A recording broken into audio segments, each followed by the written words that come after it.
Buenos días, bienvenidos a las entrevistas en Religión Digital. Hoy nos acompaña Silvia Martínez Cano. ¿Cómo estás, Silvia? Muy bien, muchas gracias por la invitación. Buenos días. Muy buenos días. En un noviembre que está repleto de actos eclesiales, que acabaremos con el Papa en Myanmar y Bangladesh, vamos a arrancarlo de una forma un poquito más serena, sin movernos tanto, pero con tiempo para reflexionar. La 15ª jornada de la Asociación de Teólogas Españolas. Sí. Reforma y reformas en la Iglesia, miradas críticas de las mujeres cristianas. Empezamos por el título, si te parece, Silvia. Sí, Reforma claro y reformas. Sí. Reforma y reformas. Bueno, esto es una expresión que estamos utilizando mucho y que sobre todo utiliza las iglesias reformadas, porque distinguimos, una cosa es el concepto de reforma, ¿no? ¿Qué entendemos cuando decimos reforma? Que a veces no entendemos lo mismo, ¿no? Claro. Y no tienen los mismos matices. Y luego reformas se concreta en acciones que nosotros podemos realizar sobre las iglesias, ¿no? O la iglesia en general, en sus distintas formas de ser iglesia, tanto la católica como otras iglesias, ¿no? Sí que es cierto que este año, con el 5º centenario de la Reforma, no es mal tiempo, nunca lo es, pero en esta fecha casi es mejor tiempo para, conmemorando o celebrando, o como lo queramos decir, la Reforma, hablar de las reformas que son necesarias en nuestra iglesia y supongo que en todas las iglesias. Sí, mira, nosotras somos una asociación ecuménica, es decir, que hay teólogas reformadas, y para nosotras es muy importante el ver que los problemas que en el mundo católico tenemos las mujeres, también los tienen las mujeres creyentes que participan en otras iglesias. Y esta jornada quiere un poco compartir estas problemáticas y también las inquietudes, ¿no? O sea, ¿qué queremos como mujeres creyentes? ¿Qué acciones queremos que nuestras iglesias realicen y desarrollen? Y hasta qué punto estamos implicadas en esas reformas, ¿no? O se nos da visibilidad en esas reformas. Vamos con esos 3-4 puntos. Sí, venga. ¿Qué queremos las mujeres de las iglesias cristianas? Bueno, pues la verdad es que normalmente coincidimos, tanto las teólogas protestantes como las teólogas católicas, en que hay un elemento fundamental que es la eclesiología que debe ser revisado, ¿no? Todo el tema de la organización de las iglesias es un tema para nosotros importantísimo, porque de eso depende también nuestra participación. Cuando hablas de esto, ¿estás hablando de la estructura o del funcionamiento? Hablamos de la estructura, porque la estructura conlleva un funcionamiento diferente. Sí, eso es. Entonces, bueno, pues ahí hay diferencias, evidentemente, pero las sensaciones a veces son muy parecidas, ¿no? O sea, de una exclusión de las mujeres creyentes, por ejemplo, en las responsabilidades que se tienen o que se nos ofrecen y conceden, pues significa a veces problemas y significa a veces discriminación. Bueno, que desde la Iglesia Católica se suele ver a algunas iglesias reformadas como más avanzadas que nosotros, porque claro, vemos que hay clérigos mujeres, que hay, o en algunos casos hay hasta algún intento de mujeres obispos y demás, pero no solo estamos hablando de eso, esto ya lo hablamos en la otra entrevista, no solo es el cargo, sino lo que comporta, el cambio de estructura. Una cosa son y de mentalidad. Acciones concretas, como puede ser la posibilidad de acceso al ministerio, que es una acción concreta y que, bueno, pues que está muy bien, porque eso ayuda también a otro tipo de estructura, pero no solo en esa acción, sino reflexionar también, por eso lo de reforma, reflexionar también sobre qué tipo de iglesia estamos buscando, soñando, y desde ahí cómo nos situamos. Hablabas de la visibilización. ¿Cómo visibilizar a la mujer en una institución tan machista como la Iglesia? Bueno, yo creo que tiene que ver también con valorar determinados trabajos. Nosotros venimos de una herencia católica donde la autoridad es un elemento muy fuerte y donde el poder está muy centrado en el ministro ordenado. Lo que vamos descubriendo, yo creo que el Vaticano II está en esa línea, y en la situación en la que ahora mismo también nos encontramos en este pontificado, es que las responsabilidades y la autoridad no tiene que estar siempre centrada en el ministerio ordenado, sino que los laicos también tienen una participación en esa responsabilidad que pueden dar el protagonismo a la comunidad y no tanto al líder. Claro, desarrollar con total normalidad, incluidas las mujeres, ¿no? Entonces, de esa forma se visibiliza un trabajo que no es solo en cuestiones de cuidado, de cuestiones de catequética, ¿no? Donde el porcentaje de mujeres catequistas es elevadísimo, ¿no? Sino en otras responsabilidades, por ejemplo, en la parroquia, donde podrían perfectamente participar y ¿Cómo lleváis eso de cuando se habla del papel de la mujer en la iglesia? La respuesta pseudooficial es la de que hay más mujeres que hombres en la iglesia, las mujeres participan más que los hombres en las prácticas sacramentales, y luego el papel de la mujer como cuidadora, con la ternura, esos adjetivos calificativos que son muy hermosos, pero que primero no deberían ser exclusivos de la mujer, y segundo que como que os constriñen demasiado en un ser como así más achuchable que con capacidad de mando. Perdona que te lo diga así, da la sensación de bueno, sí, qué monas son, pero no. Bueno, yo creo que no hay que confundir la capacidad de cuidado que todos tenemos y que forma parte del propio proyecto del Evangelio que la participación. Cuando hablan de la participación de las mujeres y dar visibilidad a la participación de las mujeres, bueno, es que las mujeres ya participan. Claro. Y participan, como tú decías, en un 80 o 90% de las cosas que se hacen en la iglesia. La cuestión es en qué lugares participan. Claro. Claro, hace nada salió una encuesta de liturgia y decían que el 70 y tantos %, decían, no, el 97% decían participar en la iglesia. Y de esos, más de 2/3 era cantando. Y dices, bien, es una forma de participar, pero claro, no sé. Claro, o sea, el lugar es muy importante, porque eso determina un estado dentro de la propia comunidad. Entonces, ¿por qué siempre están en el mismo lugar? Y no en función de los dones que uno tiene, porque uno tiene capacidades, claro, puede desempeñar un papel u otro. Pero ese debate que es real, ¿es factible hacerlo hoy en la iglesia con resultados? Más allá del sempiterno caso de si las mujeres pueden o no ser sacerdotes, única y exclusivamente eso. ¿Ese debate se puede dar hoy en la iglesia? Yo creo que sí.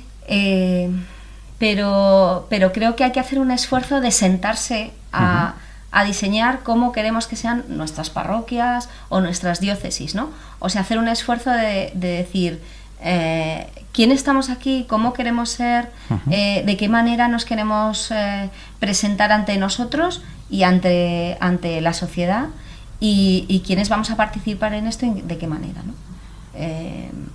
Pero eso es un esfuerzo que en muchas ocasiones no se hace. Es decir, la dinámica es que hay un grupo de gente que normalmente coincide con la jerarquía, que organiza la diócesis o la parroquia o los distintos ámbitos a distintos niveles, ¿no? Y lo de pequeños reductos donde sí que se puede... Eso es, y no hay una reflexión conjunta. En la medida en que hagamos reflexiones conjuntas, estamos cambiando la dinámica, ¿no? Y ahí pueden entrar hombres, mujeres, laicos, clérigos, religiosos. O sea, es una dinámica diferente que nos incluye y nos permite decir, pues yo tengo estas capacidades, yo puedo liderar esto, yo no puedo liderar, pero puedo hacer otras cosas.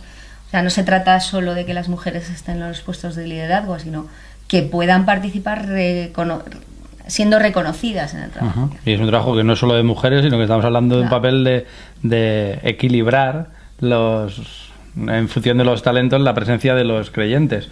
Mujeres, laicos que no sean mujeres, también sacerdotes religiosos, etcétera.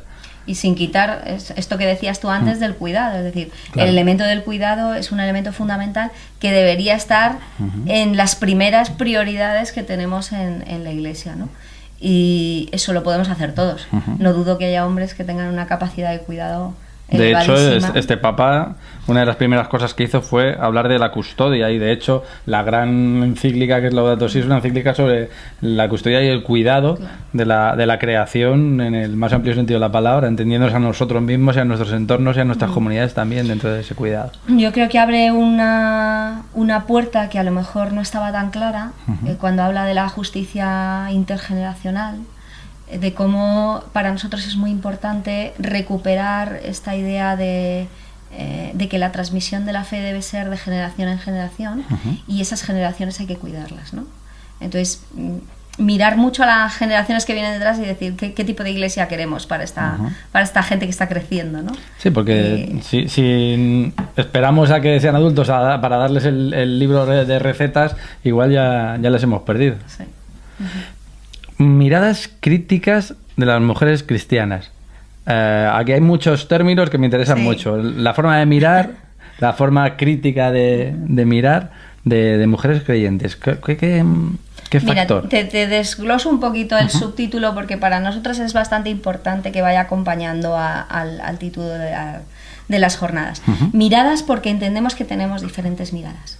O sea, a veces cuando se habla de la mujer, es una generalización que al final no se sabe de qué se está hablando, porque claro, las mujeres, y además en muchas iglesias, no solo la católica, sino que nos vamos encontrando en que podemos trabajar juntas siendo de iglesias diferentes, pues nuestras miradas son diferentes, ¿no?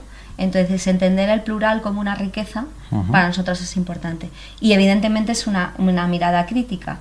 ¿Desde qué? Desde una situación, desde tocar tierra y decir, bueno, esta es la situación que tenemos, ¿no? Es una situación que queremos mejorar. ¿Por qué? Pues por estas cuestiones o por otras, ¿no? Y lo de mujeres cristianas, porque a veces parece que es una reivindicación externa a la iglesia, y no, quien hace esta reivindicación son las mujeres que son creyentes, que están implicadas en las parroquias, que tienen vida comunitaria, que participan en la liturgia.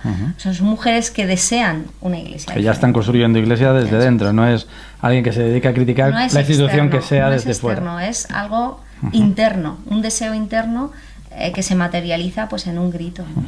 Esa sensación de pertenencia para hombres y para mujeres, para todo creyente, te hace más responsable. Quiero decir, es muy fácil criticar instituciones de las que no formas parte, o en el caso de la política, cosas que nos pillan más o menos lejos, o de las que no tenemos responsabilidad, pero el ser, en este caso, mujeres cristianas con una mirada crítica implica que estás dentro de esa institución a la que criticas, que tú formas parte también de eso. ¿Eso hasta qué punto te hace más consciente y responsable del futuro de esa propia iglesia? Porque a veces criticamos, y yo el primero, a la iglesia, bueno, esa separación que también hacemos de jerarquía e iglesia, cuando es verdad que todos ellos también forman parte de la iglesia, pero hasta qué punto esa crítica se queda ahí y no nos involucramos como como igual de responsables que otro en la construcción de esa iglesia. Pues mira,